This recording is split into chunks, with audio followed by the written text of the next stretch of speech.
Khalid Al Mansoor and Isabella Cruz seemed destined for a fairy tale, a billionaire and his beautiful bride. But their honeymoon in paradise ended in blood, betrayal, and a secret that would shock the world. Dubai's youngest billionaire, Khalid Al Mansoor, was the kind of man who seemed to have everything: money, fame, and power. At just 32, he had built an empire that stretched across luxury real estate, oil ventures, and global investments. His face often appeared in glossy magazines, always beside a new car, a high-profile guest, or at an extravagant party. But despite all the attention, Khalid remained single, earning him the title of Dubai's most eligible bachelor. Everything changed during a business trip to Manila, when he met a young woman named Isabella Cruz. Isabella was 25, a flight attendant with gentle manners and striking beauty. She came from a modest family, working long hours to support her parents and younger siblings. When Khalid first saw her serving him on a flight, he was captivated by her calm confidence and simple grace. What began as polite exchanges soon turned into secret meetings, and before long, Khalid was visiting the Philippines more often than he ever had reason to. Their romance grew quickly, with gifts, letters, and promises exchanged under the illusion of destiny. The world of a billionaire and a woman from humble beginnings seemed impossible to merge, but Khalid was determined. He proposed to her in front of the Dubai fountain, surrounded by fireworks and roses.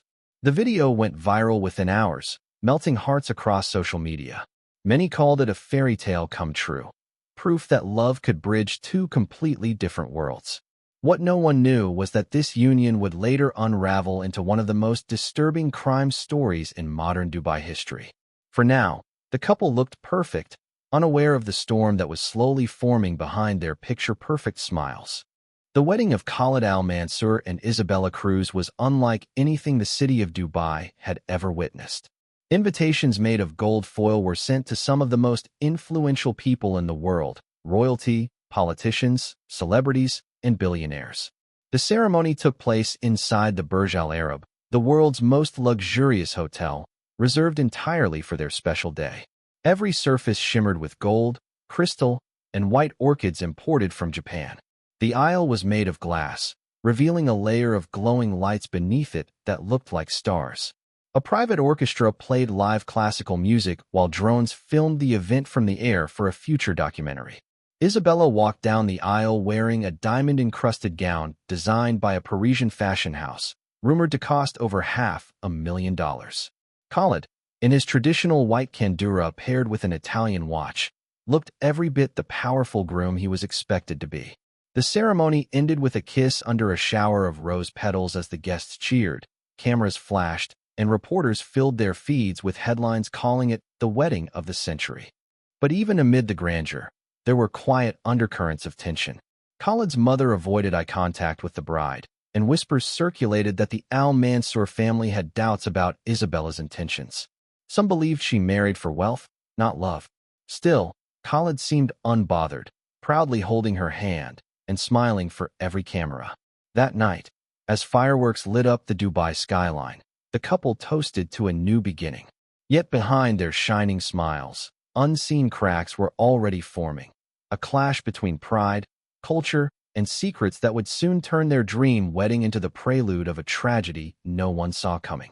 The honeymoon destination was a private island in the Maldives, a paradise known for its crystal-clear water, coral reefs, and complete isolation. Khalid had rented an entire resort villa that could only be reached by seaplane. The place was breathtaking. White sand stretched endlessly, palm trees swayed with the ocean breeze, and every sunrise painted the sky with soft shades of gold and pink. The staff had been instructed to treat the couple like royalty. Every meal was prepared by a private chef, and every moment was designed for romance. For the first few days, everything seemed perfect. Isabella spent her mornings swimming in the ocean while Khalid relaxed on the terrace, watching her with quiet admiration. They took long yacht rides, fed dolphins, and enjoyed candlelit dinners by the sea. Photos of their trip soon appeared on social media, smiling faces, sunset views, and captions about love and forever. But as the days went on, subtle changes began to appear in Khalid's behavior. He grew distant, often lost in thought, his once charming smile replaced by an unreadable expression. The staff began to notice the tension. Khalid would sometimes stay up late, pacing near the window while Isabella slept. At meals, his questions turned sharp and his tone became cold. Isabella tried to ignore it, assuming it was stress or exhaustion. Yet, she couldn't shake the feeling that something had shifted. What had begun as a dreamlike escape slowly started to feel like a prison made of luxury. The air between them grew heavier with each passing night, filled with an unspoken discomfort neither could name. The paradise that promised peace was now holding its breath, waiting for something dark to unfold beneath the glittering island sky. On the third night of their honeymoon, Khalid's quiet unease turned into suspicion. While Isabella was out on the beach collecting seashells, he stayed behind in the villa, his thoughts circling restlessly. He began unpacking her luggage, something he had never done before. Between layers of clothes and perfume bottles, he noticed a second phone, an older model, hidden carefully inside a makeup bag. His curiosity took over. He turned it on, scrolling through the messages with growing disbelief. The phone contained months of conversations with a man named Ethan, someone Isabella had clearly been close to. The messages were affectionate, filled with heart emojis, old photos, and talk of a past relationship. Some texts hinted at intimacy, and one message mentioned her upcoming marriage to a rich man she barely knew. Khalid's chest tightened as he read. His world, built on pride and control, began to crumble. The woman he thought was pure and devoted was now someone he saw as deceitful. By the time Isabella returned, Khalid had gone completely silent. His mind replayed every detail of their relationship, now seen through the lens of betrayal. The lavish wedding, the adoring looks, the public praise, all of it suddenly felt like a lie. The staff noticed his changed expression that evening, a mix of anger and humiliation hidden behind polite smiles. Isabella, unaware of what he had found, tried to act normal, but she could feel something was wrong. The warm, loving man she had married seemed replaced by a stranger. That night, as waves crashed softly outside their villa, a dangerous storm began brewing inside Khalid's heart, one that would soon turn deadly and destroy everything that once looked like love. That evening, the atmosphere around the villa grew colder. The staff noticed how Isabella barely touched her food at dinner, her eyes fixed on her plate, while Khalid sat across from her, silent and unreadable. He didn't speak much, but every movement carried tension. His fork clinked sharply against the plate. His hands clenched whenever she tried to smile or start a conversation. Eventually, she excused herself, saying she wasn't feeling well, and walked back to the villa alone. A few minutes later, Khalid followed, his footsteps slow and deliberate. The sea breeze outside was calm, but inside the villa, the silence was suffocating. Guests in nearby villas later reported hearing a loud crash, like a vase hitting the floor, followed by muffled shouting. Then came the sound of something breaking again, a mirror, perhaps, and then nothing. The lights remained on until late in the night, but no one saw Isabella come out. A maid, passing by to deliver fresh towels, noticed the "Do Not Disturb" sign hanging on their door and quietly walked away. By sunrise, the villa looked peaceful from the outside. Khalid emerged around 7, dressed neatly, his face expressionless. He told the staff his wife was still sleeping and ordered breakfast for one. There was something unsettling in his calm tone, but no one dared to question him. When hours passed and Isabella failed to appear, a faint worry began to spread among the employees. Her clothes and belongings were still inside, untouched, and her wedding ring was missing from the bedside table. To everyone else, it seemed like a mystery. To Khalid, it was already over. The moment he decided that betrayal, whether real or imagined, deserved no forgiveness. Morning sunlight flooded the island, but Isabella was nowhere to be seen. When the housekeeper arrived to clean the villa, Khalid told her calmly that his wife had gone for a swim. At first, nothing seemed unusual. Yet hours passed, and Isabella didn't return. Her breakfast tray remained untouched, her phone lay charging beside the bed, and her swimsuit still hung neatly in the bathroom. The staff began exchanging uneasy glances, sensing something was wrong. When the resort manager gently asked if Khalid wanted help looking for her, he dismissed the concern with a sharp tone, insisting she needed time alone. By noon, worry had turned into alarm. The tide had come and gone, yet there was no sign of Isabella on the beach or near the docks. Her sandals were still at the villa door, and no guest or worker had seen her leave the island. The resort manager, now deeply unsettled, decided to call the local authorities despite Khalid's objections. He claimed the search was unnecessary and accused the staff of overreacting. But his calm, detached demeanor only made everyone more suspicious. Within hours, police arrived and began combing the island. They checked every villa, every walking path, and the surrounding waters. Divers were sent into the sea while drones hovered above, scanning the coastline. The once idyllic island now buzzed with tension, the air thick with fear and confusion. Guests whispered among themselves as police tape appeared near the beach. Khalid remained composed, giving short answers to every question. But those who looked closely could see it. The faint trace of panic behind his steady eyes, the silent weight of a secret that refused to stay buried beneath paradise. As the search continued into the evening, the island's calm beauty had turned into a scene of quiet panic. The resort staff moved nervously, whispering about the missing bride. Police officers examined every corner of the villa, their flashlights cutting through the growing darkness. When they entered the bedroom, one officer noticed faint stains on the floor near the bed, small, reddish smears that had been poorly cleaned. Further inspection revealed more marks leading toward the back of the room. The trail stopped at a locked door that led to a small storage area used by housekeeping. When no key could be found, the officers forced it open. The door creaked, and an awful smell drifted out, sharp and metallic. Inside, wrapped in a silk bedsheet embroidered with gold thread, lay the lifeless body of Isabella Cruz. Her face was bruised, her head badly injured, and her once elegant wedding dress was torn and stained. The sight left everyone frozen in disbelief. A maid screamed, and one of the officers quickly covered the body with a towel. Khalid, who had been standing nearby, said nothing. His face was blank, his hands clasped behind his back. When asked what had happened, he only murmured that it was a tragic accident. But the evidence told a different story. The position of the body, the marks of struggle, and the blood pattern made it clear this was no accident. The officers immediately took Khalid into custody, leading him out of the villa as flashes from the cameras of curious guests lit up the night. What had started as a honeymoon had now become a crime scene, and the paradise once filled with laughter echoed only with the sound of waves and disbelief. At the police station in Malé, Khalid Al Mansoor sat in silence as investigators gathered evidence from the island. The scene in the villa had left no doubt that Isabella's death was violent. Forensic teams collected blood samples, fingerprints, and surveillance footage from the resort's security cameras. Each piece of evidence pointed in one direction, toward Khalid. Yet he maintained his composure, claiming Isabella had slipped and fallen during an argument. His calm, rehearsed tone unsettled even the most experienced officers. The autopsy results shattered his version of events. Isabella's injuries showed repeated blunt force trauma to the head and shoulders, with defensive wounds on her hands, proof that she had tried to fight back.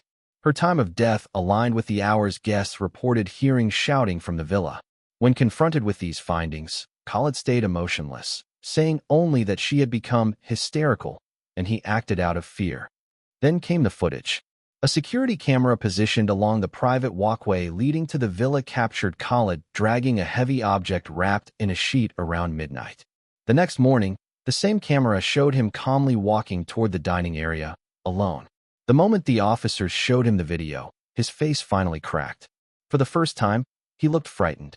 Within hours, the Dubai embassy was notified, and Khalid's arrest made international headlines. The story of the billionaire and his dead bride spread across the world, shocking millions. Reporters camped outside the police station, desperate for updates. The man once admired for his wealth and charm now sat behind bars, stripped of power and surrounded by walls that even his fortune could not buy his way out of. The fairy tale had officially turned into a nightmare. News of Isabella's murder spread across the globe like wildfire. Within hours, headlines filled every major outlet. Dubai billionaire arrested for killing his wife on honeymoon. Social media exploded with anger, disbelief, and endless speculation. Photos of the couple, once symbols of luxury and romance, now became evidence of a dark tragedy. Comment sections overflowed with outrage. Some called for Khalid's execution, while others, mostly his loyal supporters, claimed he had been provoked and deserved sympathy. The story divided public opinion sharply. In the Philippines, Isabella's family was devastated. Her mother fainted when she saw the news on television. Their small home, once proud of their daughter's success, now filled with reporters and mourners. Strangers left flowers outside their gate, while others demanded justice through protests. The hashtag Justice for Isabella began trending worldwide, turning into a movement that united people across nations. Women's rights groups held marches in Manila and Dubai, demanding accountability and protection for women trapped in abusive relationships disguised as fairy tales. In Dubai, Khalid's powerful family tried to control the damage. Their lawyers released statements claiming it was a tragic accident, pleading for privacy. But the evidence was too strong, and the story too sensational to contain. Former employees began speaking to journalists, revealing Khalid's temper and possessive nature. Old footage of his public outbursts resurfaced, painting a picture of a man used to control and dominance. The more the truth came out, the more his empire began to crumble. Investors pulled out of his companies, his business partners went silent, and his luxury image shattered overnight. The man once celebrated for his brilliance was now branded a murderer, his name forever tied to a crime that shocked two nations. The trial began 6 months after the murder, drawing massive attention from around the world. Crowds gathered outside the Dubai courthouse every day, hoping to catch a glimpse of the man who had once lived like royalty and was now accused of brutally killing his wife. Cameras lined the entrance, reporters fought for seats inside, and the media broadcasted every update as if it were a global event. The courtroom itself was tense and heavily guarded. Khalid sat quietly behind the defense table, dressed in a plain white prison uniform, his once confident posture replaced by a hollow stillness. The prosecution presented a mountain of evidence, forensic reports, autopsy photos, and the security footage showing Khalid dragging Isabella's body. They detailed the timeline of the crime, the motive of wounded pride, and his attempts to mislead the staff. Every piece painted him as a man unable to tolerate humiliation. The defense, however, argued that he acted in a moment of emotional distress, claiming Isabella's supposed deception had driven him to temporary insanity.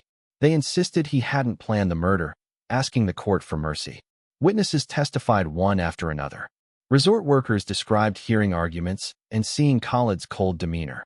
Forensic experts confirmed that Isabella's injuries could only result from deliberate violence.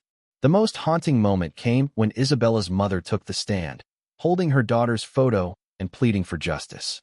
Her trembling voice silenced the room. As the weeks passed, public opinion grew harsher.